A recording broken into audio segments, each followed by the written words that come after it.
The night my father told a server to clear my wife's plate and ordered her out of his house, 30 people sat around that mahogany table and said nothing. Not one word. They just looked down at their food and let it happen. My wife, Nadia, didn't cry. She didn't argue.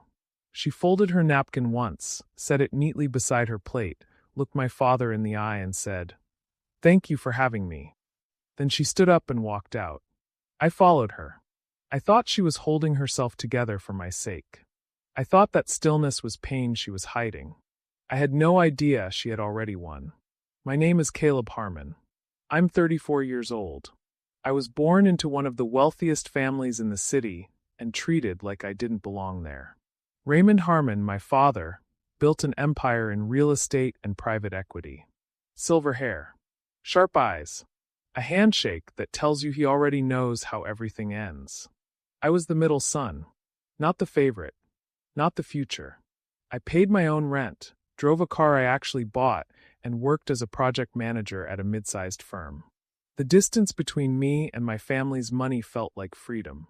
Until the day I brought Nadia home, and my father made it feel like a punishment. Nadia was unlike anyone I had ever met. Calm, brilliant, completely herself in every room she walked into. She never asked about the Harmon name, never brought it up. When I introduced her to my family at a Sunday brunch at the estate, I told myself my father had maybe softened with age. I was wrong. He walked in last, looked Nadia over like something he had already appraised and decided wasn't worth much, and said in front of 30 guests, "You've embarrassed this family. This woman doesn't belong here. Not at this table. Not in this house. And not in your life." Then he threatened to remove my name from his will unless I ended my marriage. Nadia heard every word. She folded her napkin. She stood up. She said thank you and walked out. At a red light driving home, she turned to me and said, "It's okay. He'll understand eventually." I thought she was being gracious. I had no idea what she meant. The attacks kept coming. My name was excluded from the family Christmas invitation. At a charity gala, my father introduced me to investors and said in front of Nadia, "He's going through a phase. Don't worry. It won't last." He didn't look at her once. Nadia watched his back as he walked away and said quietly, to no one in particular, just one word. "Noted." Then he went further. My father's investment group held a minority stake in the firm where I worked. He used it. He made calls. My promotion got quietly blocked. When I confronted him directly, he didn't deny it. He said he was protecting me from myself. He said Nadia was dragging me down. He said I would understand one day. He hung up. I sat at our kitchen table feeling completely cornered. Nadia came and sat across from me. She looked at my face and knew. She said, "Caleb, I need to show you something." She brought a folder from her home office and placed it on the table.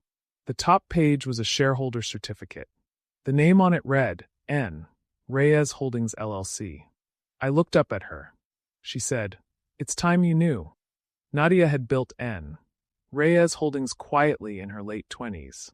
An anonymous holding company. 7 years of careful, methodical investments in undervalued mid-sized companies connected to larger networks. One of those companies was Vantage Capital Partners, a firm that held a 22% stake in my father's primary development division. Over 18 months, Nadia's holding company had been quietly acquiring shares in Vantage. By the time she opened that folder on our kitchen table, she controlled 31% of Vantage Capital Partners, which meant she held the deciding vote on any shareholder action Vantage could take against the Harmon Group. My father had spent months humiliating her at dinner tables and galas, blocking my career, threatening my inheritance. And the entire time, Nadia had been sitting on that vote like a chess player who already knew the end of the game. She told me she had known about the connection to my family before we ever met. She said she hadn't been sure who I was at first. She needed to know if I was like him. She knew I wasn't by the second month, when I told her I had turned down my inheritance arrangement because I didn't want money that came with conditions. She said she wasn't going to use her position. She was just going to let it expire. But then my father started, and she decided he needed to understand one thing. Power isn't inherited, she said. It's built. Then Gerald Marsh came forward.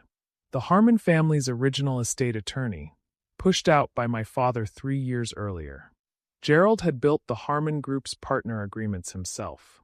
He knew exactly what they were supposed to say, and he had watched my father quietly rewrite them, funneling the most valuable assets into a private trust controlled by 3 people illegally. Gerald had been sitting on the evidence for 8 months. When he heard what my father had done to Nadia at the charity gala, he decided it was time. He told us everything. Then Nadia made one phone call and said 4 words. Pull the filing together. My father's 70th birthday gala. 300 guests. Press photographers at the door. We weren't invited. We went anyway. Gerald walked in while my father was mid-speech at the podium.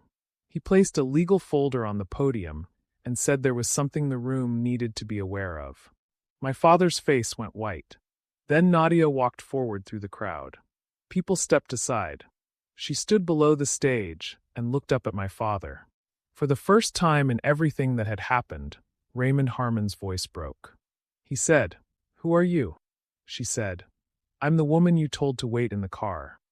She set a signed shareholder proxy on the podium next to Gerald's documents. 31%. Filed that afternoon, triggering a mandatory board review of everything my father had built. Then she turned and walked back through the crowd. We didn't run. We didn't look back. Within 30 days, my father stepped down from the board. The illegal restructuring collapsed. Gerald was reinstated. My promotion came back quietly. I resigned the same week and joined Nadia as her business partner. The company became Rhea's Harmon Capital. My name second. Her insistence. She said it was alphabetical order and smiled when she said it. I stopped waiting for my family to see me. That waiting was never patience. It was something they put in me to keep me in place. My father spent 30 years building walls around what he thought was power. Nadia spent 30 months quietly buying the land those walls were standing on.